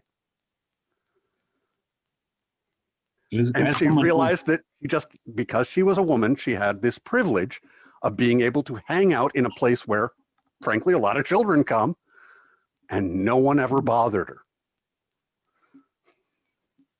Yeah.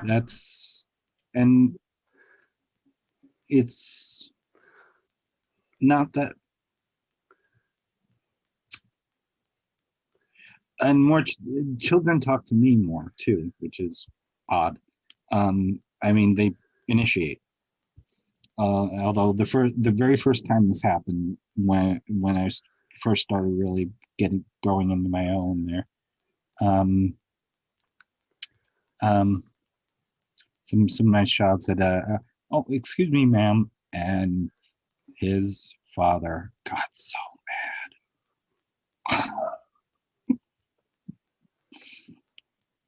mad. Oh, so much for the turfs who said that children can always, smell the testosterone. Well, when it comes to the smell of testosterone, that so the smell involves the bacteria that live on the outer cells, and those are the cells that get replaced the most and the fastest, and those skin cells are affected by hormones.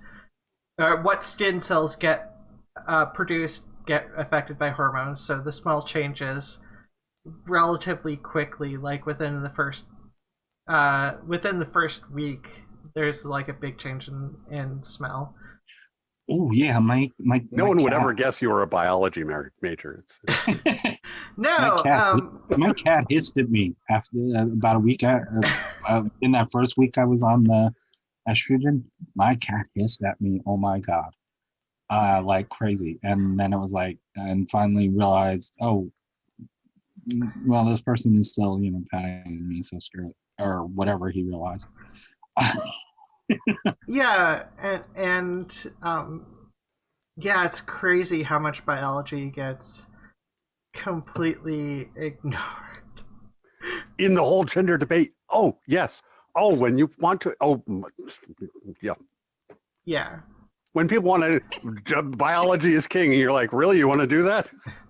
Yeah. Let me get into the epigenetics, which is a very vague factor. I mean, type 2 diabetes, it relates to epigenetics. Like, you can't just be like, epigenetics is bullshit, because so much of proven biology involves epigenetics. Now, when it comes to various things relating around birth and epigenetics, that's another more complicated topic, but we have stem cells in our body of varying a lot of pluripotent stem cells, as opposed to the tetrapotent stem cells or whatever, and it's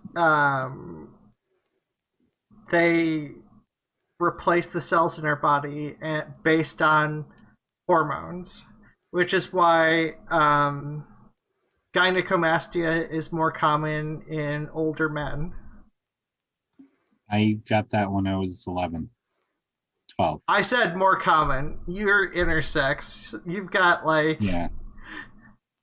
more common in older men because of the drop in testosterone. Yeah. There is we've gotten an awful lot of information on because of studying the study, but we don't have the results of the study, which was done on twins and triplets, where specifically an adoption agency was dividing them at birth and adopting them out to specific families, and how it was found out some parts of they were people who had adopted from them before, so they would then go and study the family on doing the follow-ups, and they do the follow-ups on their parenting methods was really what they're studying, and then they would place the different people in the different for their different lifestyles and parenting methods, the twins later with families that had already adopted. So they'd had a chance to study the families and their parenting and so on. And the nature versus nurture and the epigenetics, there's a whole host of information, but that information won't be released until 2000, it was either 2034 or 64. I don't remember which. It's a strange thing. My older was not raised with me at all. I knew who she was, but by agreement, stayed away. She was apparently considered stranger in her family, and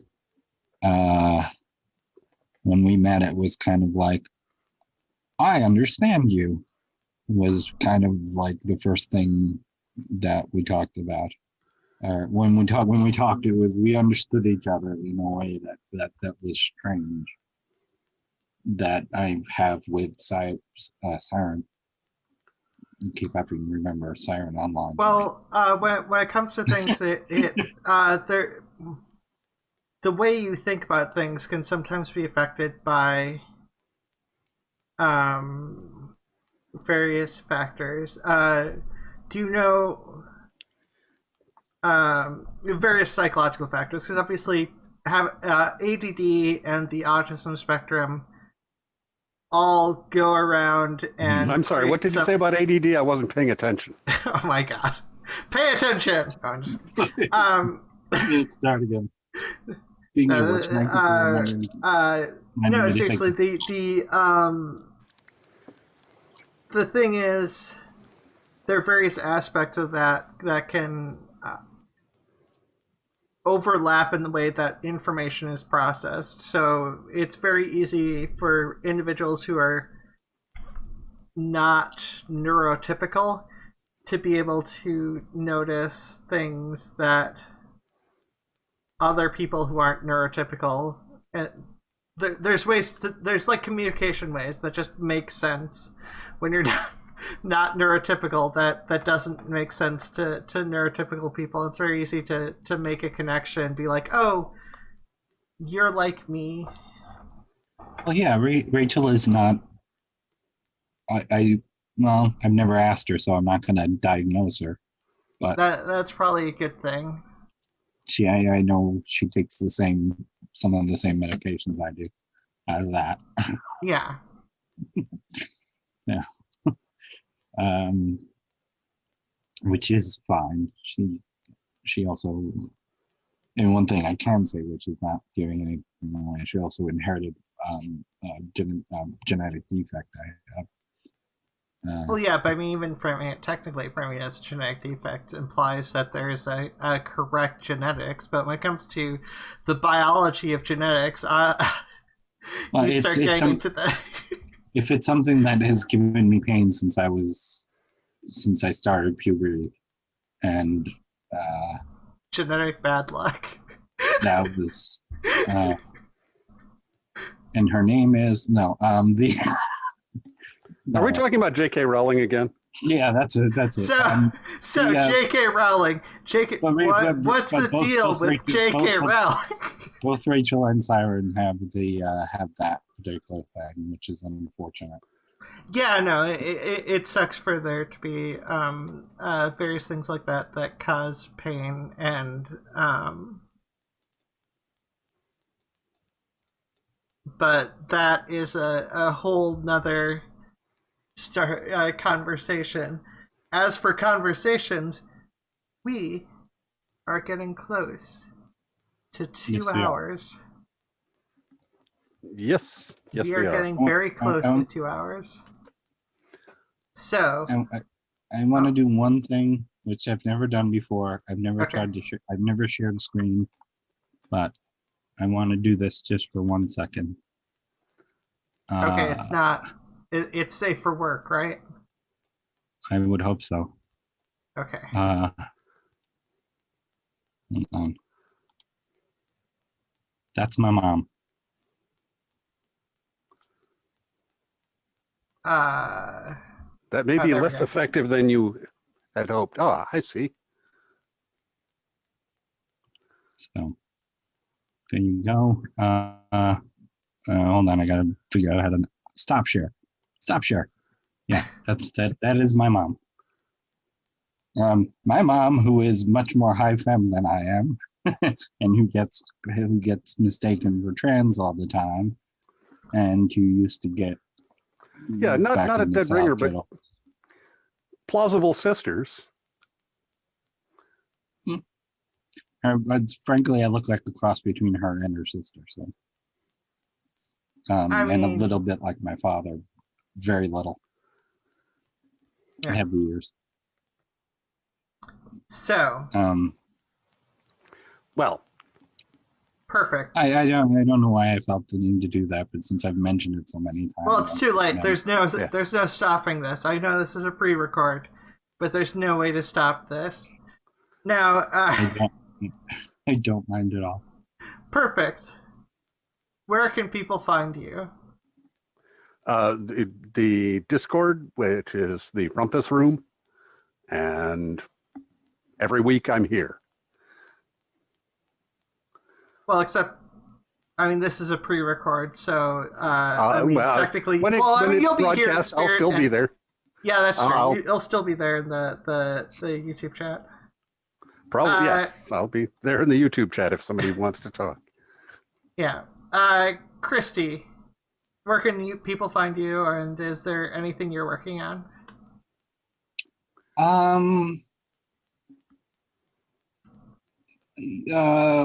Is there anything I'm working on? Yes, there is, but I'm still not ready to talk about it. But it's still being worked on. Well, you're up to talking about it. I'm up to talking about it, which is close. Yeah. And I'm Normality Quake on Twitter. Actually, I'm Normality Quake in 4 different places, but you'll find me on Twitter. Chris Abbey Music on YouTube. Christy Abbey on YouTube. And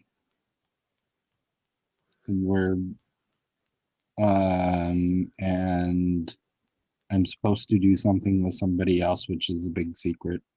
Okay. So far. It may not happen, so I don't want to say it either way. Fair. And we'll see from there. So. And plus, we've got another show on this channel. Yes. Which is the LGBT. Rants. Yeah, we're going to verify. Perfect. You're cool with that being on this channel. It's me, Christy, and Sophia. Yeah. So there we go. Is officially going to be on this channel. That said, I thought this was already done. I didn't mean to let the cat out of the bag there. That's fine.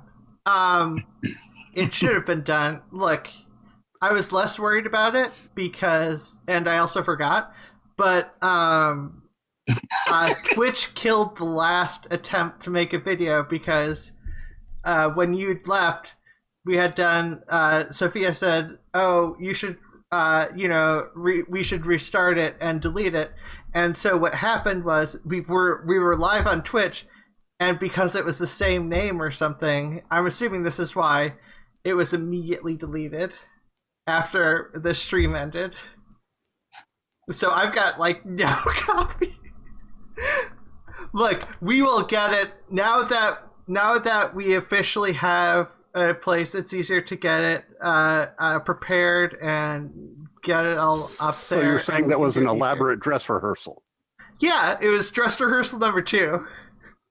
Well, in that case, can we do like at least a minute here on Trans Day of Remembrance, which is, as we're recording this, it's tomorrow, but as we're broadcasting it, it'll be 2 days gone.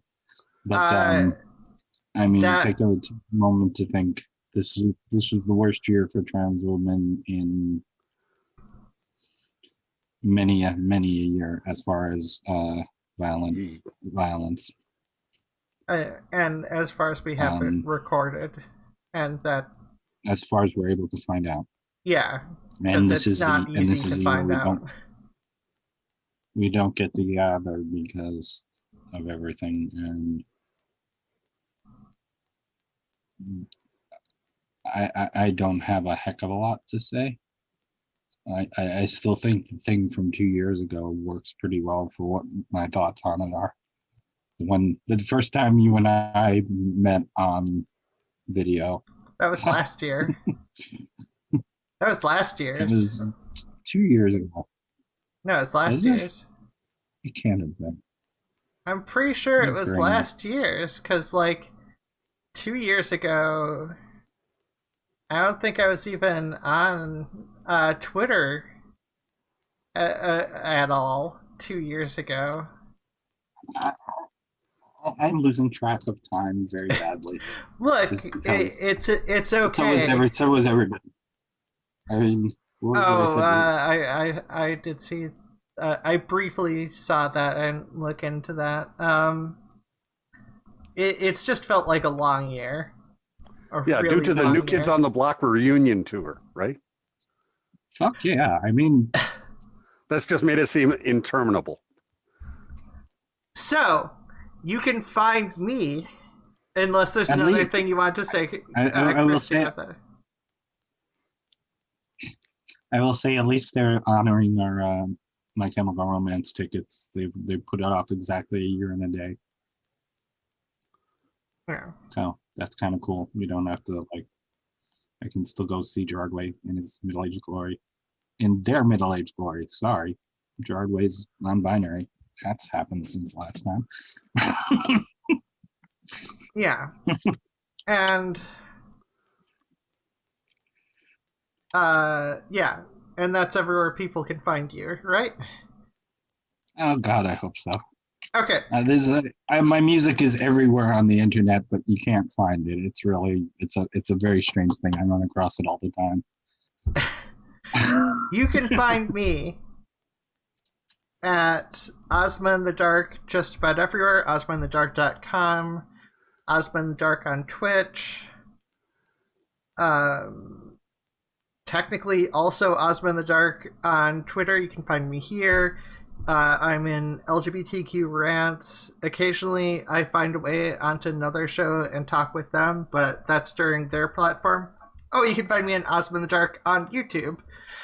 And Talking to Nothing is the place I am most on Twitter, since I want to keep the Ozma in the Dark thing the professional Twitter, and Talking to Nothing is just my whatever Twitter. Which is why non-professional. Yeah, which is why it has almost 800 followers, and my professional Twitter has 35 followers. So you're saying unprofessional behavior sells on Twitter. Color me shocked. Exactly. So with that, your voice matters, your life matters, and you matter. Oh, come on. Say it with meaning. Okay. Thank you. Your voice matters. Your voice matters. Your life matters. And you matter. Yeah, no, that's like That was a billion times better. That was actually really good. Bye. Bye-bye. Live long and prosper.